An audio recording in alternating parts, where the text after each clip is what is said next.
But another thing about me saying that I am what I am as a manager, I also understand that I do more things than what managers do. Mm-hmm. I don't just be managing career as I'm investing. Mm-hmm. I'm looking at legal, Right. right? Creating new strategies in terms of where business is coming to. I'm investing tech and we're building out real estate. And, being a unique partner in like 50-50 partnership with an artist in that way, building out their business is unique. Mm-hmm. So I know that when I'm like, I'm best at what I'm doing, I'm not just talking about being a manager. Right. I'm talking about building a music business independently outside of the major label system.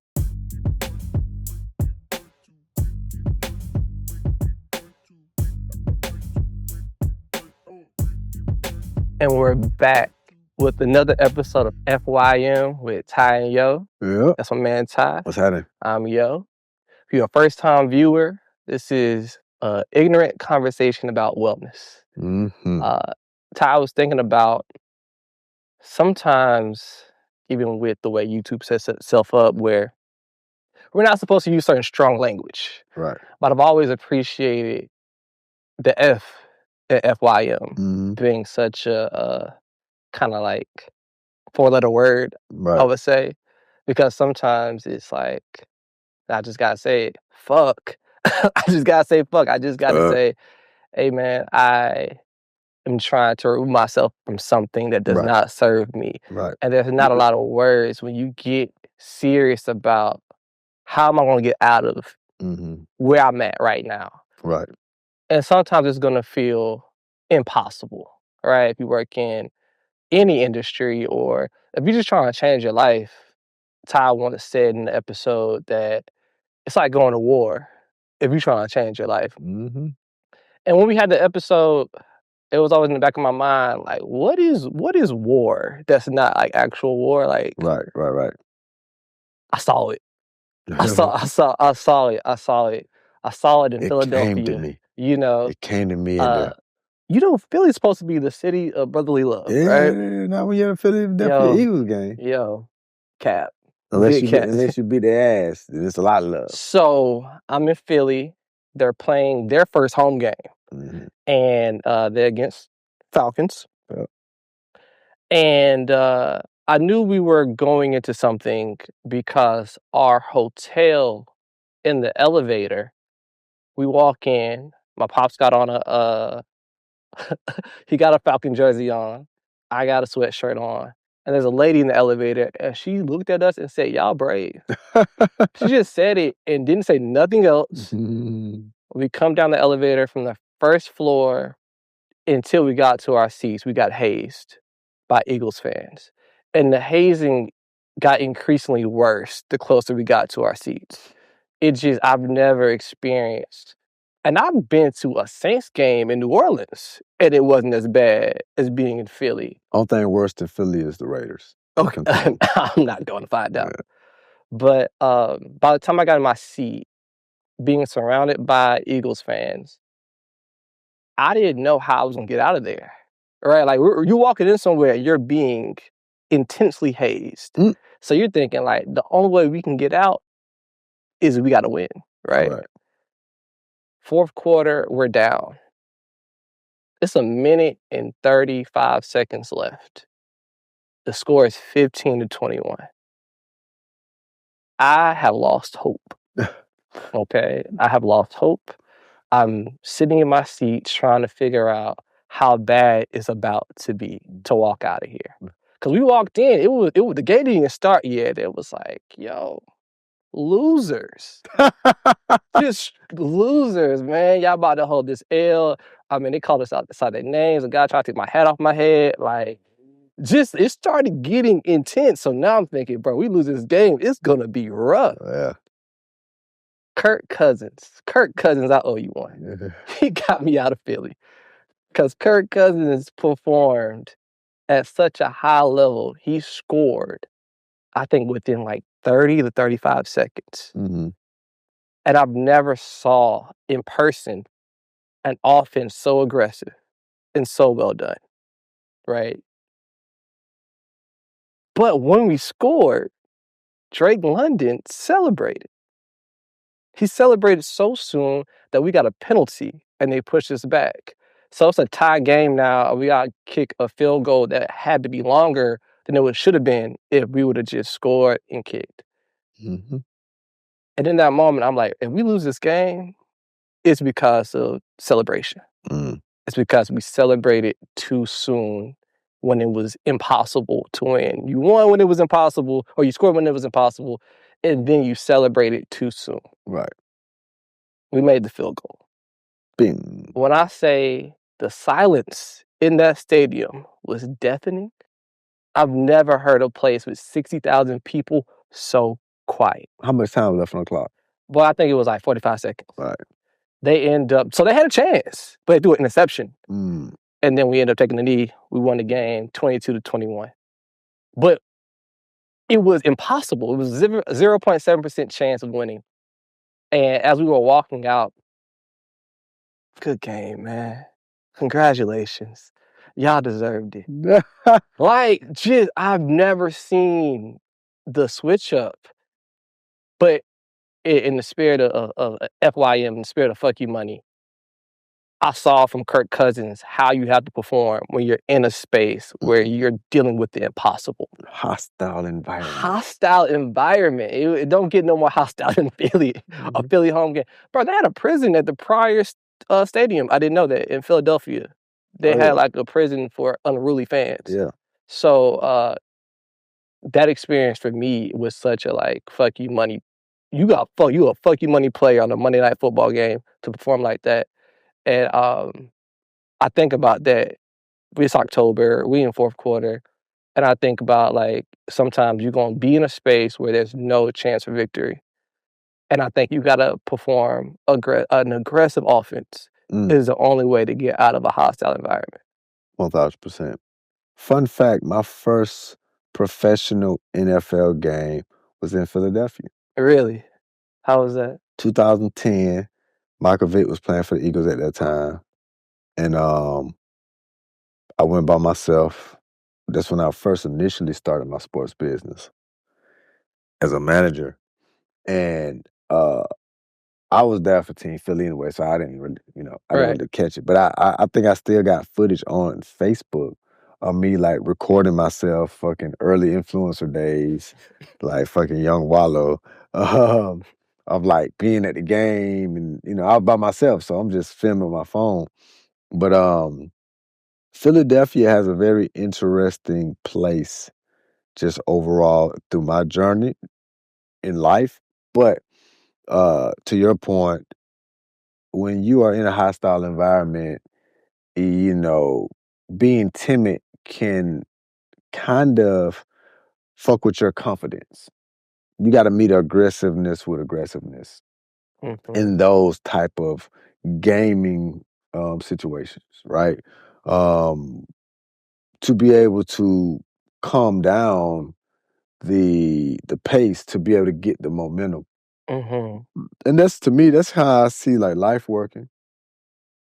When you are, I have this concept that whenever I lose, I find ways to give. Really? Right? So if I'm in let's say if I'm in an aggressive situation or, I lose a client or I lose money, whatever it is that I lose, a strategy for me is to like find a way to give. Because especially if I lost something that I felt like was stolen from me, like if I felt wronged, it makes me want to give more. Right.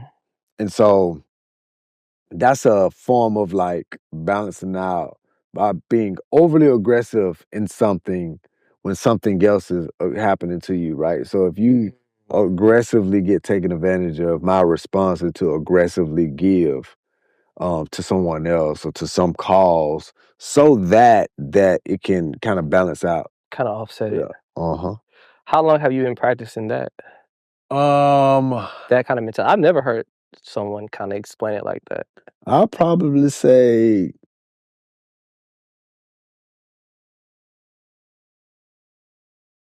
consciously Mhm. right before COVID, consciously. But when I started thinking back about it, I'm like, man, these things was happening, but it wasn't intentional and it wasn't conscious. Mhm. But consciously since COVID, since before COVID. Did you ever see someone practice it before you, though? Mm-mm. No. Nah, this is something that just came up to me. Really just was a selfish act for me to feel better. Okay. Like if somebody stole something from me, I felt better by saying, all right, that person stole from me, but I'm gonna go and give to somebody else. Mhm. I'm not gonna be that hurt people. Yeah, I'm not Like, you gonna know what I'm go saying? steal They or go right, rob right, right, someone right, right, else. right. So it was the concept of like balancing out the scale because I really do believe in like balance in the universe, karma. So it was just a way for me to aggressively activate my karma Mhm. by, that aspect of things. But it's all connected to the same thought process of it when you're talking about a player like, Kirk Cousins for the Falcons, you know, being aggressive with the offense, Mhm. trying to win a game. Jalen Hurts had to come out and think the same exact way, Yep. which leads to an interception Yeah. because he's been aggressive, trying to Yep. force things, trying to like take risks. And Um, he played an impeccable game, yeah, he's an incredible player. but that's why the the clock is running, the score has changed, and now you're in this position. And I really appreciate that game because one, Cousins is a veteran. Right, He's been in the league. Hurst is coming in. right. He's a newcomer. And his first 3 quarters were just, I'm here to prove that I'm a player, right? But I also think Cousins, as a veteran, had been in that position before Oh yeah. where it's like, okay, the intensity is high. I'm required to play a certain kind of game. Hmm. And I have that confidence. I think that was an excellent point you made about being timid. There's a very little confidence in having a timid mentality Right, versus uh an aggression. Obviously, you don't want to be overly aggressive because then Cousins could have easily threw the ball away trying to get down the field. But it's the precision, I think, that really caught my eye was just, like, how confident he was throwing it. It was just finding the gloves. It was just like he kept finding receivers in a way that in the quarters prior, it did not look that easy. right, right, right, right, right. So, the progress they were able to make was, one, because of his confidence, and I also just think, the longer you've been in something like, you have practices that I'm pretty sure it's based on how long you've been in business, how long you've been practicing, Hmm. just even the way you talked about, like, yo, if I take a loss, I give. That's something that you practice. Right, right, right, right. So, now it's like second nature, I would say. 1000%. It's definitely second nature. Definitely second nature. And what it does is it keeps you aware about a lot of this shit ain't real, you know? Um when you steal from somebody, you steal from a human, Mhm, right? When you give to somebody, you give to a human. It doesn't matter what the cause you think it is, but there's a human on the other side of the recipient of those things, right? mhm, Um even when you like find a pet, find an animal and you take it to the shelter, you mhm. just gave that um, to a human. At some point, is a human going to come and be able to utilize that and achieve the full benefits from that act of kindness? Because you could have easily just, Yeah. left the dog or the cat or whatever it is where it's at and kept it moving. The same with being a foster parent or being Mhm. a foster kid. Like, you know, it's sad that a parent would give up their child, but that child is going to land to a human that probably can't have kids, right? And things of that Right. nature. So the act of giving for me, and when I'm thinking about the hardship of it, it's just an aggressive way to like set the scale, balance the scale Mhm. in that way. Now tell me, how do you not get overly aggressive, though, when it comes to thinking about things offensively? So the overly aggressive part happens for me once you've achieved what your baseline is, Mhm. right? If a person, like, let's say if I'm talking with a client, I'm talking with one of my business partners, and we get into a debate, Mhm. and at some point in the debate, I can identify that I'm winning the debate, right? Well, I don't need to um, now be extra aggressive about how I won. I don't need to like show off in that way, Mhm. Yeah. right? It's a You have to have a certain like concept in your mind of when enough is enough, right? You can be aggressively competitive until it feels like you don't have good um Oh, unsportsmanlike. sportsman-like, yeah. Right. So like if you are beating somebody by 50 points, you won. Yeah. Once you start like doing things that signifies you want to run up the score, then you're being overly aggressive. Right. And I feel like it's gonna happen. I felt like that I went to see Georgia play University of Alabama. Mhm. And University of Alabama was up by I think like 21 or 28 in like the second quarter. Yep. And there was an opportunity when they was up by 21. They was inside the 30. They had the field goal. They could have kicked it, and he went for it. He went for it twice in that Wow. type of situation when they was up by 21 and when I was up by 28. And I was like, that's probably gonna come back and bite him in the ass. And it almost did. And that type of arrogance led to, in my opinion, getting beat by Vanderbilt the following week. Because you now it's not about strategic coaching, it's about ego and overly aggressive and trying to prove a point. Mhm. And I try my best to not get into the practice of trying to prove a point. I want to be aggressive to get what I want in business, be aggressive to speak up for myself in relationships, personal or business. But then once I see that I'm getting the respect or I'm getting what I want, I don't just double down on it and make the person feel like they regret losing or like they feel Right. bad from like not being that whatever that feeling is that you have. You're like, man, I wish I would have never gave that person. It's like the saying, like you give them an inch, they take a Take mile. him out, yeah. And that's how I feel about being overly aggressive in certain things. I think you can be aggressive to get your goals achieved, Get to but the then you point. can be overly aggressive, which can put you from a. You can be regress. You can regress yourself from the actual goals that you achieve. Right. So you might drive. Your goals is to beat your competitors by X amount of points Mhm. to the point where you feel bad because you overdid it. And Yeah. now it's a negative feeling from that. There's a penalty. They're gonna come with that. And then also it starts to build a bad habit. Right. Because then as a bad habit, you might again, you play a different team and those habits come back and you look because they beat Georgia. Alabama beat Georgia Yeah. that game, right? Mhm. But it was way closer than probably what it should have been. Way Um, close. Like literally Literally. one catch away from being a loss for them.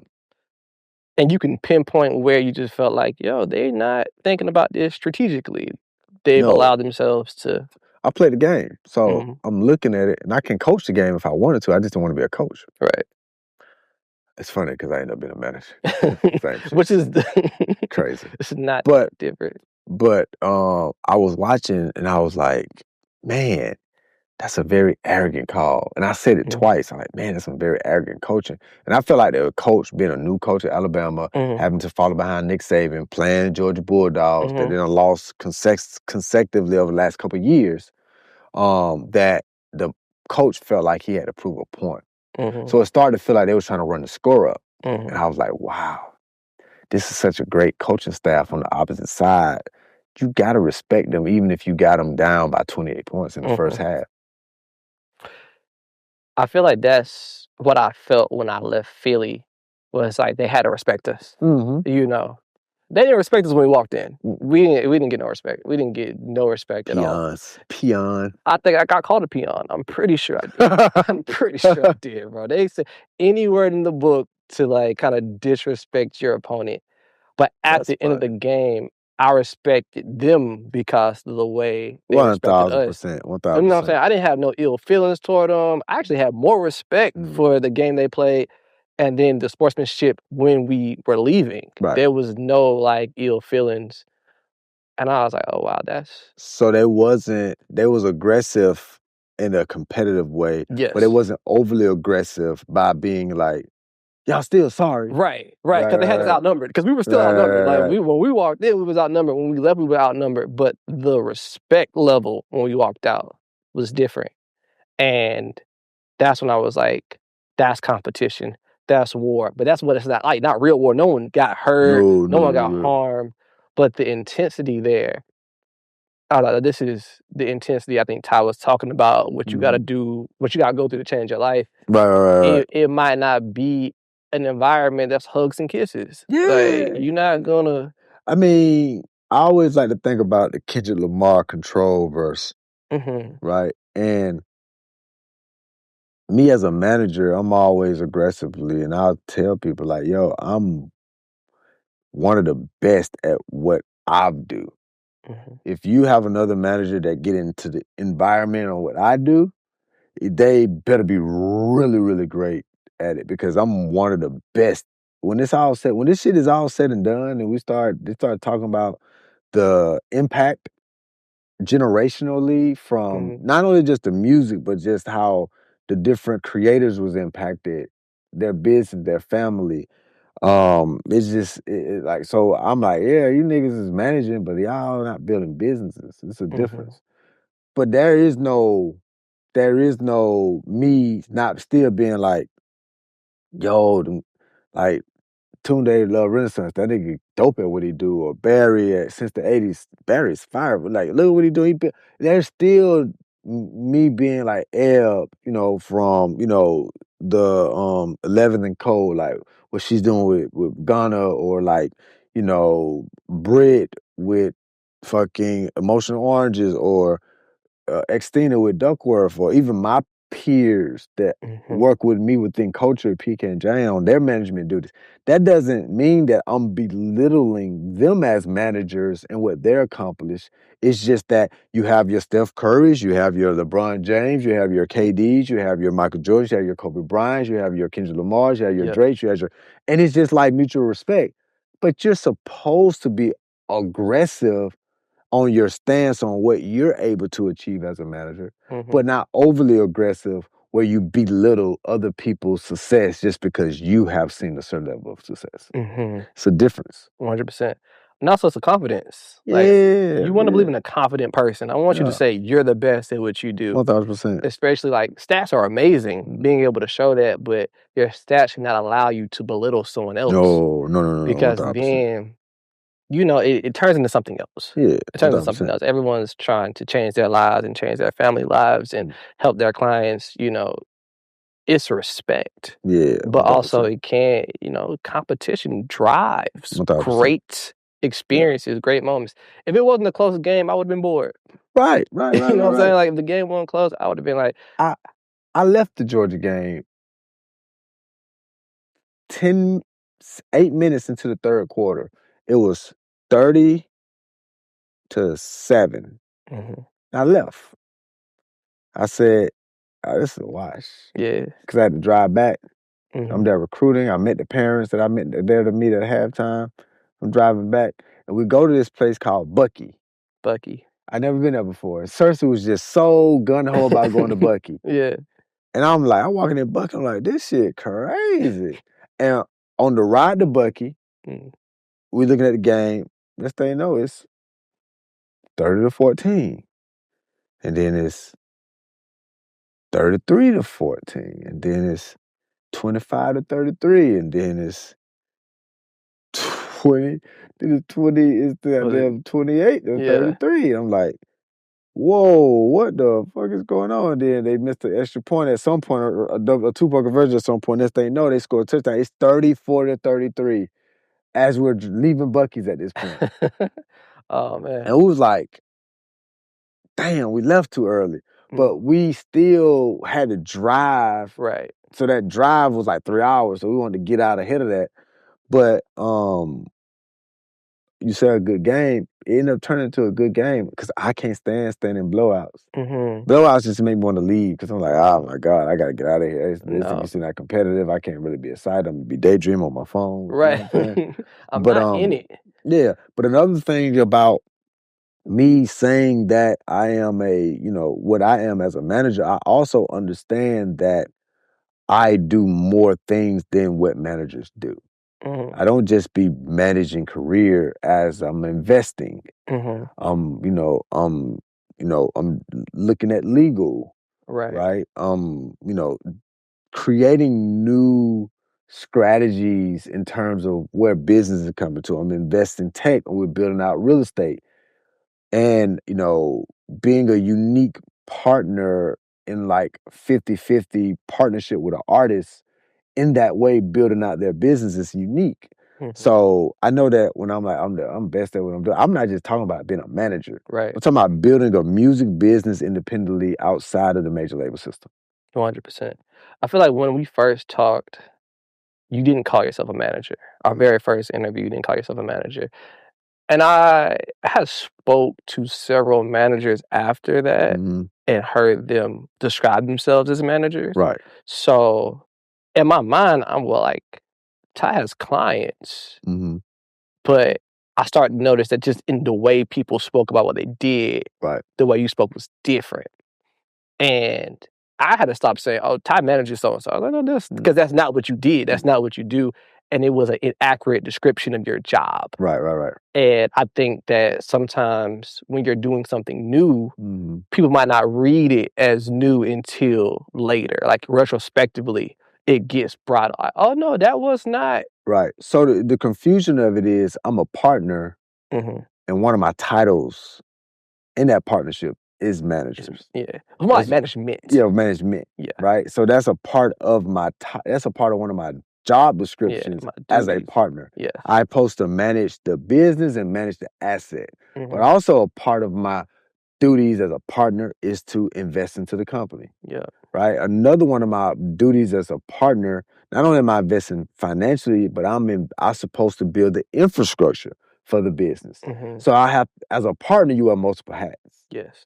And that you don't wear multiple hats when you're a manager Mm. because there's probably a record label, there's probably a publishing company, there's probably a Mhm. business manager, there's probably a booking agent, there's probably a lawyer. Yeah. So you're managing the overall moving pieces, Right. but you're not the booking agent, Mhm. right? Sometimes people are booking early, Yes. right, from that perspective. But once it gets like it starts to make money, Mhm. people kind of like hand it over to the expert. Yes. But even the experts on our team consulted with me to get strategy. Mhm. So that means that the experts identified that this ain't a manager. I need to run my strategy by them because they're going to have a strategy as well. 100%. Even the lawyers would be like, my job is not as intense when I'm working with you because most managers don't even understand contracts like this. Mhm. And that's no knock to a manager is not supposed to understand Right. contracts. Yeah. Not better than a lawyer at times. Right. They're supposed to know what the weaknesses are and go hire the people to fill those weaknesses. Right. That's what management is. You know what I'm saying? Mhm. A general manager does not supposed to be the expert at all of the different realms of that business. They're supposed to know that they're not an expert and go hire somebody. 100%. Yeah. But again, I just wanted to note that why it's so cool that you're having these conversations Hmm. because it allows someone that might want to be a partner and wear multiple Right. hats like that. Right. They have an example now Right. because I don't know if you had an example exactly how you run things. No, I didn't have an example exactly how I ran it. Mm. It was a bunch of like Versions.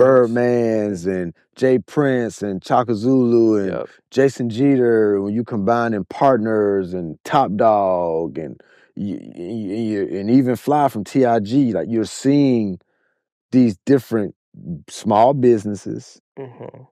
who they have these deals with the artists where they're participating as like the manager, the label, the publisher, and it's like this 360 approach. Mhm. My 360 was just to say, hey, artists, let's get together and let's build a 360 business that protects both of us. Mhm. Right. And yeah, you're signed to a 360, but you are the 360. You're the partner, Yep. you're the artist, Yep. you're the manager, you're Yep. the label, you're the You're 360 all as well. things. Yeah. And so that was me just putting a bunch of things together from my ideas and thoughts and like just putting my own twist to it. You know what I'm Yeah. saying? But for the sake of like the overall thought process of the conversation is it's important to be aggressive. Yep. If we're gonna have takeaways, right? Yeah. It's important to be aggressive for the Yep. things you want. It's important to be intentional with your aggression, Yep. right? And it's important to identify in real time when you're being overly aggressive. 100%. Being overly aggressive is when the arrogance, the ego, and a lot of the other things come in. Being intentionally aggressive is when the confidence, the Yep. strategies, Yep. the bravery, the Mhm. confidence, all of these different things come Comes into out of place. that. Yep. And I think that that's a big takeaway for everybody to understand when you talk about how that positions you for fuck you money, Yep. how that takes you out of the places of arrogance and ego Yep. and like being stubborn and knowing like I'm confident, I'm intentional, and I'm brave. Amen. Yeah. And that is another episode of FYM with Ty and Yo. Please like, Mm, comment, mm, mm. subscribe, send this to someone who Yeah. might benefit from a great conversation about aggression, about business, about wellness. Yeah. See y'all next time. Peace.